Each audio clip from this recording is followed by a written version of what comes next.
Hi, everyone. I am Sapphire Esquire, and this is one of my first recordings in a long time. The thing that I want to talk about today is the whole situation with Klay Thompson and Meg The Stallion.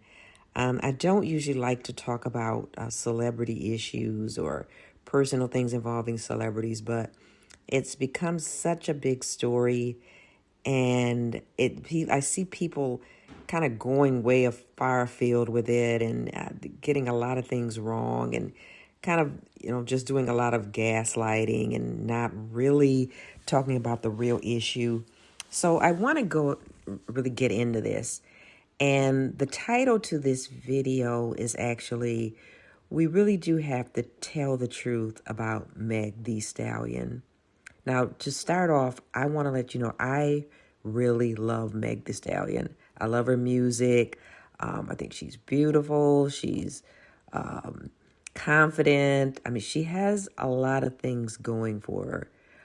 But there are some issues that I feel a lot of people that are defending her have ignored. The first one, I guess, is probably the most problematic is she does have problems telling the truth at times. And I'm not saying that that's something unforgivable or we can never believe her, but she has had issues like that in the past. And I'm not sure that a lot of people that are, having this full-fledged defense of her are taking that into account. Now, let's start from the beginning. She's been dating Klay Thompson, who, as everybody knows, is a top basketball player. He's been around a while. He's made millions of dollars. He's won 4 championships. He just an all-around good player. He's very famous. And they seem like they were a good couple. I mean, they seem like they were, as they say, equally yoked.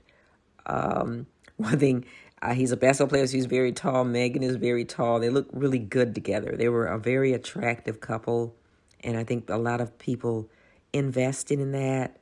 And I'm not saying that's wrong, but I think when we look behind the curtain of a lot of these relationships, I mean, like I say, we don't know really what goes on in relationships, only the people that are involved in them. But they did a lot of things together. She was always posting on her Instagram account. He bought her a Bentley. She bought him a watch worth $300,000. She cooked Thanksgiving dinner for his family, which seems like the food was very good. They seemed to enjoy it. And everyone seemed to be pretty happy. But just recently, last week or so, she posted something on Instagram that kind of made everybody stop. She said, cheating, this is what I get for, and I'm paraphrasing, this is what I get for holding you down through the season, through your terrible mood swings. You had me playing house with your whole family. I guess she's alluding to cooking the Thanksgiving dinner and how you treated me. And now you're telling me that you don't think you can be monogamous. And let's just stop right there. We don't know exactly when that conversation was had or when he said this or even what exactly was meant by that. I mean, he may have said that in passing, or he may have, said that just as a conversation, or just even maybe just as maybe a heads up to her. And I guess I would say what I really think about Meg The Stallion is, from what I've observed, she seems to be a very impulsive person, a person that sort of acts, I think, without fully thinking things through. And, let's go back to the whole Tory Lanez issue. Now, I'm not saying that I don't think he shot her. I'm not going to get into his guilt or innocence. I mean, he was convicted in a court of law, so you can take that for what it's worth. But even though when you hear about the things that led up to that, she was apparently sleeping with him or had some kind of sexual encounter with him, even though he was dating her best friend, Kelsey. There were arguments ensuing. She was eventually shot, and she originally, told the police that she wasn't shot. She stepped on glass. And then she said later that she was shot, and she was shot by Tory Lanez. She did an interview with Gayle King. Gayle King asked her if she had slept with Tory Lanez, and she said she hemmed and hawed, and she said no. And then later on, she admitted that she lied. So we have to kind of take all these things into account before we start condemning the other person. You know, I see this kind of ridiculous argument now about who is the most famous, and a lot of men that are defending Clay, you know, this issue. He's a high value man. Well, that is true, but you know, Megan is a high value woman as well. So I don't think I don't know why people are making that out to be an issue. He's high value.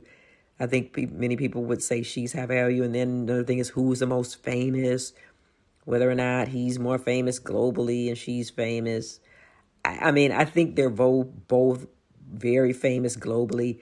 If I had to say, I would say Meg is probably more famous globally, because I think music carries a lot further globally than sports. I mean, we in this country, in the United States, we love professional basketball. We revere basketball players.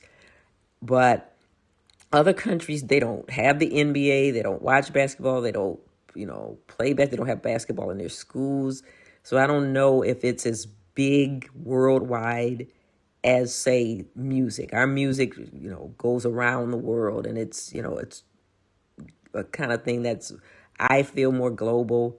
But they're both famous. I mean, Klay Thompson, I'm sure, is famous in many places around the world, places like China and places where they play basketball. So I don't think that's really the issue. I guess what I'm really trying to say is, before we all crash out and just, start talking about cheating on our men. Yes, there are some women that are saying that, and cheating on our men. Let's kind of hold back and see what happens. Like I said, I hope Megan is going to be okay. I'm sure she is. But like I said, I think she's a very impulsive person. And I think, like most impulsive people, and I can say this because I'm impulsive, once you have a chance to cool down, you kind of say, okay, well, what did I do here? And I don't know, I don't think it helps for people to just co-sign, oh, yeah, you go, girl, and you're right to do that crashing out, and you should crash out more, and we're going to defend this to the death. I think everybody just needs to take a deep breath and just see what happens, see how this plays out. I mean, maybe there's nothing more to be said about it. Hopefully that's the case. But I just, I wish Megan the best, and I wish Klay Thompson the best. All right, thanks, guys.